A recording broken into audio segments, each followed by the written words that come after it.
expressão, uma luta pela liberdade de expressão, e sim por interesses comerciais e pessoais, além dessa estratégia com líderes de extrema direita. Ontem, por exemplo, o ex-presidente da República, Bolsonaro, ele disse que Musk seria a esperança, a salvação, uma vez que a democracia está ameaçada. É um discurso muito comum, vendo ali os próprios autores dessa ameaça à democracia se fazerem de vítimas.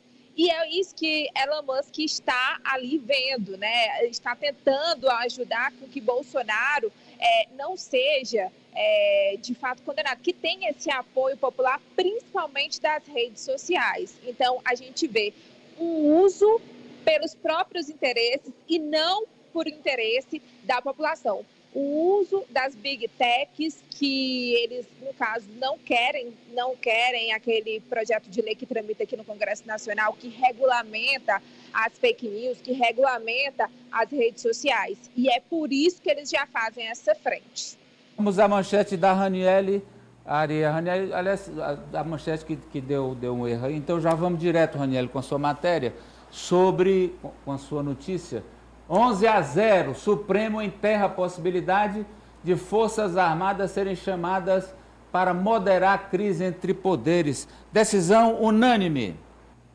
Exatamente. Os 11 ministros, Amadeu, já votaram, sendo que essa votação só terminaria às 23 horas e 59 minutos de hoje. Votação unânime. Todos os 11 concordaram que as Forças Armadas não têm esse papel de poder moderador entre os três poderes e nem de intervenção militar, supondo ali uma ruptura institucional entre esses poderes e aí chegar a intervir. Era uma interpretação do artigo 142, feito por juristas, principalmente aliados do ex-presidente da República, Bolsonaro, e que o PDT ele foi ao STF questionar essa interpretação e agora cai por terra tudo isso. O próprio relator do caso, o ministro Luiz Fux, ele diz que há um descompasso desse desenho institucional da Constituição promovido ali ao longo desses últimos anos.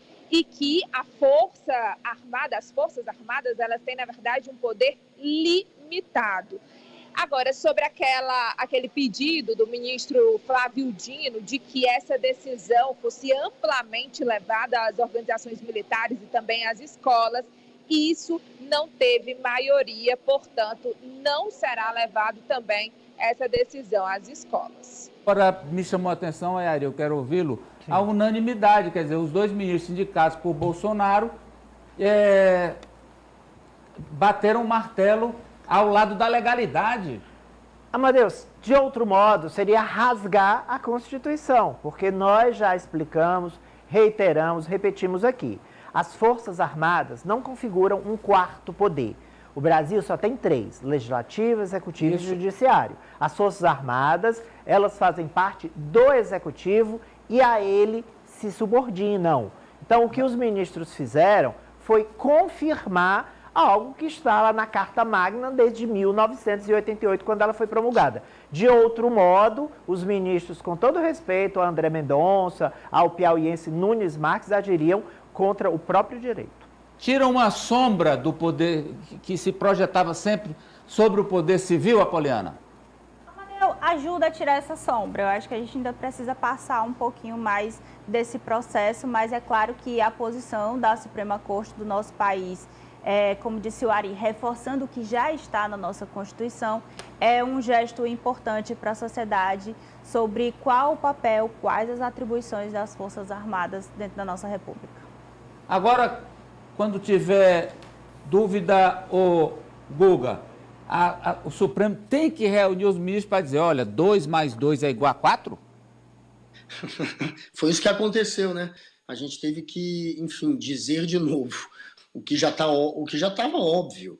Só que só sobrou agora o Ives Gandra.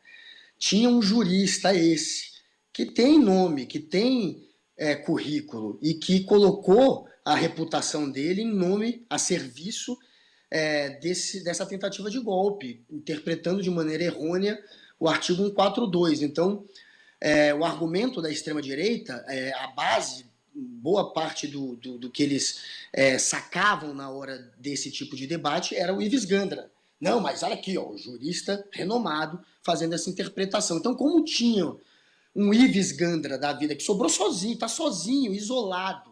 Ninguém se queimou lá no STF com essa história, porque era muita queimação. Você tirar o seu próprio poder e passar para os militares. Numa briga entre poderes, quem dá a palavra final é o STF, ponto. E o Exército, a Marinha e a Aeronáutica, eles trabalham como um braço burocrático do Estado. Quando um dos poderes, legislativo, executivo ou judiciário, quiser convocá-los, pode fazer isso, mas não pode convocar o executivo, convocar o Exército para moderar uma treta com o judiciário, para interferir nisso. Isso não pode, a gente já sabia, agora está mais óbvio ainda, e só sobrou o Ives. Se bem que no mundo hoje, não é, Francis Teixeira, o temor dos golpes não vem das botinas e baionetas, ele vem mais mesmo dos algoritmos, né? Que são bem mais difíceis de controlar, Amadeu, muitas vezes.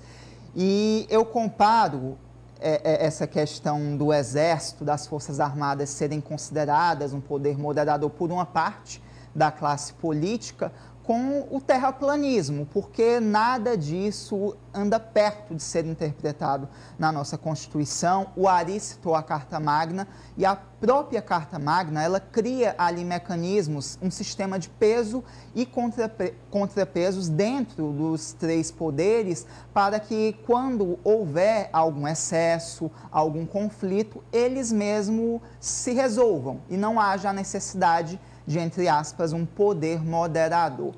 Então, esse discurso é mais um discurso que vem desse lado da extrema-direita, que não tem qualquer embasamento jurídico, e se algum ministro do STF votasse a favor dessa tese, poderia pedir a renúncia, Amadeu, porque eu não saberia o que ele estaria fazendo ali, de fato. Vamos lá, Socorro, olha, a Socorro é daqui a pouco, é a Rani querida Veloso. O Lula vacinaram o Lula, a Raniele tem um flagrante, Raniele Veloso tem um flagrante do presidente sendo vacinado, Raniele. Olha aí, Raniele.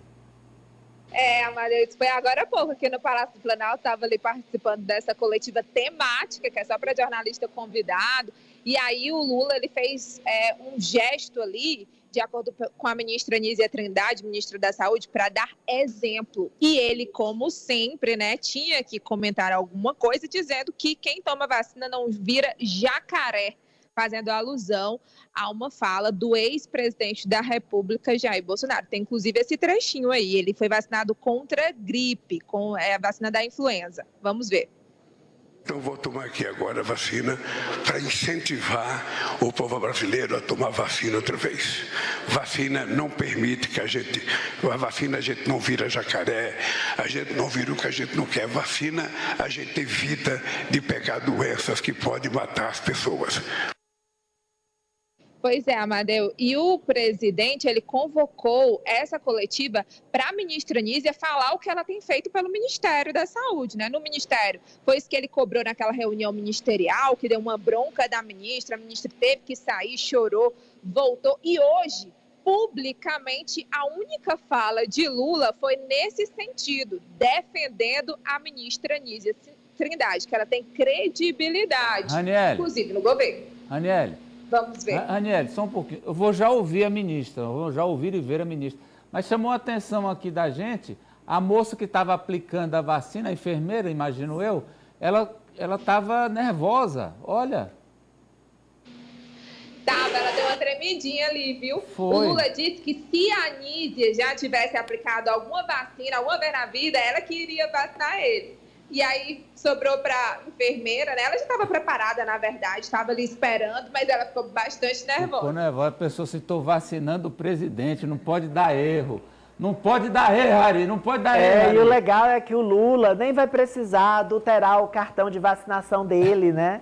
Porque ele realmente está tomando a vacina, o Brasil viu, né? Então, nem será necessário, né, Amadeu?